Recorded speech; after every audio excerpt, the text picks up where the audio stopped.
How much does it really cost to build a website?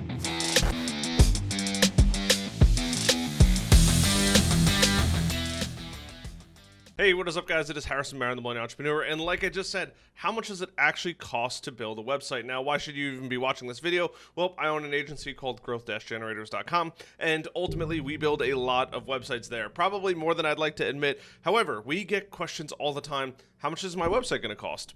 What platform should I build it on? And ultimately, how long is it going to take? And I want to clarify and answer all of these questions for you so that way you can go on and make a better and more highly educated decision. So there's a couple factors that come into play.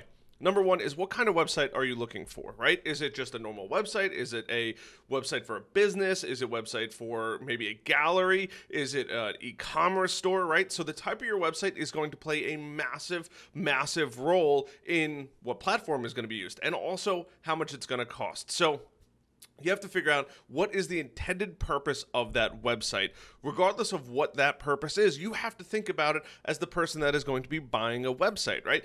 Because this is a huge decision. This is going to be a business level decision that will play for the role of your business for years and years and years to come. Because if you build a website on, let's say, Shopify, and you never use the e-commerce function of it, you're probably not getting the full functionality of the website that you truly deserve. So once again, the type of the website that you are going to be building is going to play a massive, massive role in there. The second part is, what level of expertise are you looking for? So when I say that, freelancers are great, and sometimes there are freelancers out there that do a phenomenal job, and for them, awesome, keep killing it. For a lot of other people, I see this all the time. Oh, my son, my friend, my nephew, my cousin, my brother, my sister, my uncle, they know how to build websites. Well, just remember, when you hire friends or family, they don't put you as a top priority because, like, I'll get to it when I get to it. Johnny's super cool. I don't need to worry about it. No. That is a massive, massive problem. On top of that, if you have a company that is still new and they haven't quite figured out the operations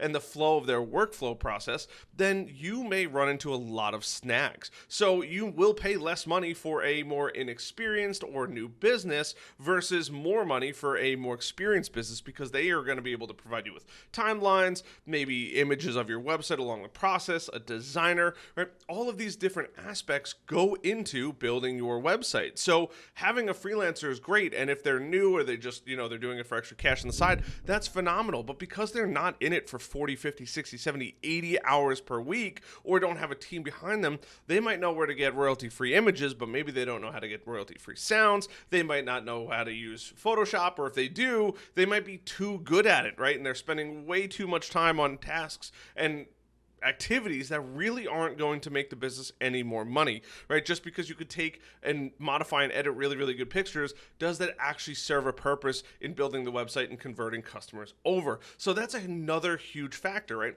Whereas if you're hiring or you're dealing with an agency, they might have a team, such as my agency, right? We have 4 team members, right? We have one specifically for Webflow, we have one specifically for Wix, then we have myself and one other gentleman, and we kind of run quarterback of the whole operation. Write copy, we have copywriting tools, we have copywriters at our disposal, right? These are different aspects that you're probably not going to have with the freelancer, or if you do, they're going to be shopping it out. Either way, there's a massive difference there, being able to just call up somebody that I already know and say, hey, we have another project on the board. Do you want to do it? And this is what it is, right? Okay, great. They're going to go do it. We're going to have an agreed upon price. And that price is going to be baked into the initial cost of the website, because we already have experience in going through this and understanding and knowing that we need to get these individuals involved. And then the third and final aspect of it is the execution of your website. So just because you have a great website, doesn't matter what type it is, right? Just because you have a great platform, and I'm going to cover all of this, actually, I'm going to jump over to my computer in a minute, but just because you have a great platform, now it's execution. So if your website is just going to kind of sit there like a still glass of water, right? Well, this is an empty glass of water, but it's just going to sit there, then you have to have an expectation that your website's probably not going to bring in much business. So there's a couple different ways that you could drive more traffic back to your website. You can do affiliates, you can do blogs, you could do SEO, you can do ads, right? These are all different ways to drive more traffic back to your website. And ultimately for you, you have to figure out who is going to be doing that? Is it going to be the agency you hire, right? Because if it is, then they probably can set up all the integrations throughout the entire process. It's probably not going to cost you much money. Maybe it's an Active Campaign or a HubSpot integration. Maybe it's an automated workflow that's going to be going out. All of these different areas are really, really important to consider, as opposed to just letting your website sit there like a stale glass of water, right? These are things that most people don't think about. They're like, well, I'm going to hire a website designer. Great. And I hope you do. And I hope you hire the best one for your business.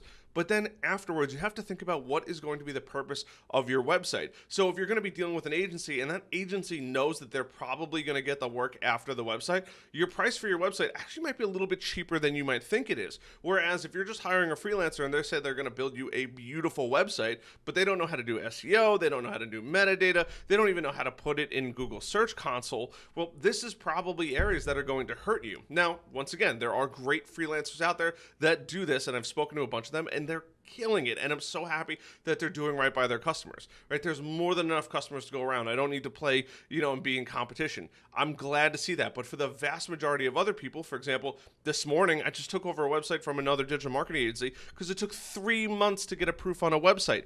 That is crazy to me that they had to wait 3 months for a website that should have been done in maybe 2 or 3 weeks, at most a month if they're getting pictures physically on site.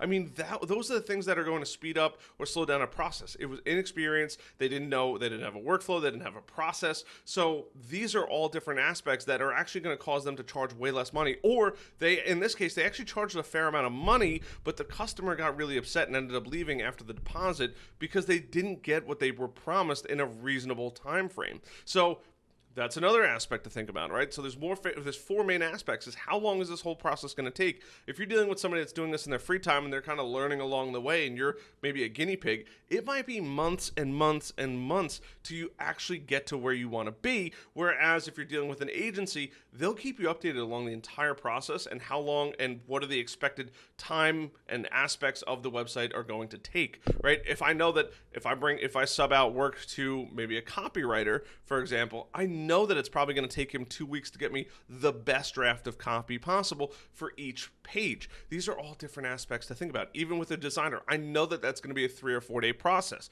So between 3 or 4 day process, the copywriter writing all the copy, you're probably looking at realistically a month if you're working with an agency that knows what they're doing, right? But this also is very dependent on what kind of business you're running. So I want to jump over to my computer. I just want to share a couple different website platforms, approximately how much people are charging for these different areas. So first one we have is Wix. We are a Wix legendary partner at my agency, growth-generators.com. Shameless plug here. But Wix is a phenomenal platform. Now there's 2 aspects of Wix. There's Wix normal editor and then Editor X. And Editor X is going to be their more refined version of it. I would say it's a Webflow competitor. It's a phenomenal platform to use, right? It's pretty cool. You have these motion graphics. Honestly, a phenomenal platform. However, building on Editor X, it requires a lot more knowledge and know-how to build a website as opposed to Wix Editor. So for a Wix Editor, we might charge $75 to $100 an hour, whereas an Editor X website, we might charge $100 to $125 an hour because it just takes more time. It takes a lot higher caliber of skill, way more attention to detail, really understanding where somebody, I could have somebody who isn't maybe the highest paid employee that in my company doing a Wix editor website for way less money. So think about that, right? If I know a website is going to take 10 hours on the editor and maybe 15 hours on Editor X, that 15-hour Editor X website might be $1,500 plus, whereas the Wix website, you're looking at maybe $750. That's the difference between hiring, or the platforms that are required, the level of expertise that's involved. Same thing with Webflow, right? Webflow might be $100 to $150 an hour, sometimes even as high as $200 an hour, because Webflow is a high-skill product. Even though there is no code that is needed in this, there's still a lot to think about when it comes to actually building the website, and it's much more difficult than building on the normal Wix editor.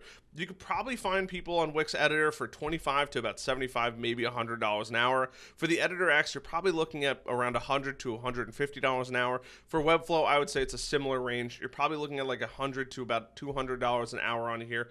Once again, WordPress, I mean, we've all been there. We've been there, done that, right? Wow, that's pretty funny. Wix is advertising on top of them. But WordPress is another one you have to be careful of. It could be anywhere between $25, it could be $10 an hour, all the way up to $250 an hour, depending on who you hire, right? Shopify, you're probably looking at about between $50 and $125 an hour, depending on who you're dealing with. And then those are really going to be the four main platforms most people are going to be using. Yes, yes, there is Squarespace and other platforms, but those are going to be the main platforms people are going to be using, and that's typically what you can expect. On top of that, I can't tell you how many hours each website is going to take because every single website is going to be different. If you're doing a normal website that's just going to sit there for your business and you're not going to pump a ton of time into, right? You're probably looking at maybe 5 to 10 hours for a website. If you're looking for a highly responsive, tons of pages on your website, you might be looking at 20 or 30 or 40 hours for your website, right? Maybe even 50 hours depending on what needs to get involved. So these are all different areas, and maybe if it's an e-commerce store and you have 200 or 300 products that you want to put on there, you might be looking at 100, maybe 50 hours for that website. So now do the math. Now you're in the $5,000 to $10,000 range. If you go with a lower caliber person, right, where they might have less skills, it might save you money in the short term, but it's probably going to cause a lot of headaches in the long term. So figuring out for you what website, what platform is going to suit you best is the most important thing before you even go hire somebody or talk to an agency that deals with all of these, hence my agency, and go and figure out what is going to work best for you. And then from there you can say, okay, great. I know my options. I know my choices. I know how much it's going to cost for each one, and I know the best solution for what I'm looking to do, right? If you just want a basic website, I would tell everybody to go to Wix, right? I pretty much don't put anybody on WordPress because it's just a nightmare, and then I have to charge extra money for hosting and fees and maintenance and all the good stuff that nobody really wants to deal with, right? But if you want a Webflow website, you know, without a shopping cart, you want to add a blog on there, yeah, it's going to be a little bit more money, but you're going to really get what you deserve. But if you're doing an e-commerce platform, I probably would just go with Shopify, depending, again, what you're looking for. If you want an e-commerce platform with booking, maybe it's Wix, right? This is what you're going to get out of an agency. You're going to pay a little bit more, but you know it's going to be done right the first time, and it's going to save you a lot of time, a lot of money, and a lot of headaches in the long term, and that's the key with it. Now, I did say integration, so I want to just cover a couple quick integrations, right? First of all, you're going to have Facebook, right? That's right off the bat probably the most important thing. Assuming you're going to run ads, you got to set up a pixel on there. Now, setting up a pixel isn't actually hard, but the actual ads and learning it in that process is a little more in-depth, a little more difficult to do. The next is going to be HubSpot, right? Or ActiveCampaign, your CRM with your automations built in, is going to be tremendous for your business. And then that's pretty much it right off the bat. There are a ton of little extras that you can add on along the way, right? You can have a chat bot, you can have email capture. I've done a couple videos on here of seeing who's on your website, right? Setting up your Google Search Console. These are all things that maybe an agency has the ability to set up and do for you, as opposed to a freelancer who doesn't have experience in HubSpot or ActiveCampaign or any other CRMs out there, whether it's Zoho or Act or whatever it may be for you. These are all different things that you have to look into as a business owner looking to go buy a website, or talk to several agencies or talk to my agency and just get feedback that is constructive. Whether or not you choose to buy, I'm happy to have a conversation with anybody and at least steer them in the right direction. I'm in the process of going through with a website right now with somebody.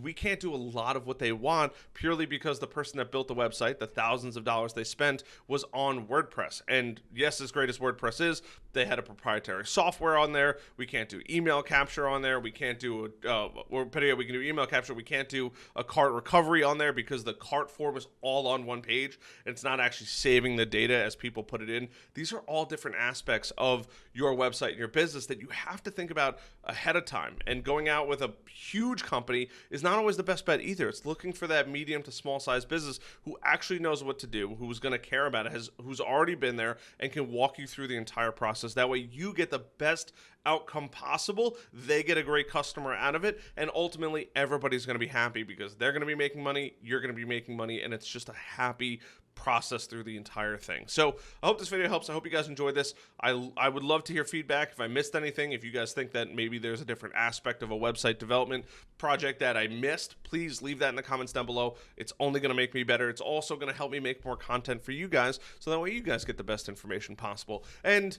look, I'm always a sucker for good stories. If you have a good story, good or bad, leave it down below. I would love to read about it. All right, other than that, I hope you guys have a great weekend. It is currently Saturday, but it'll be Sunday by the time you actually see this video. And other than that, I love you guys.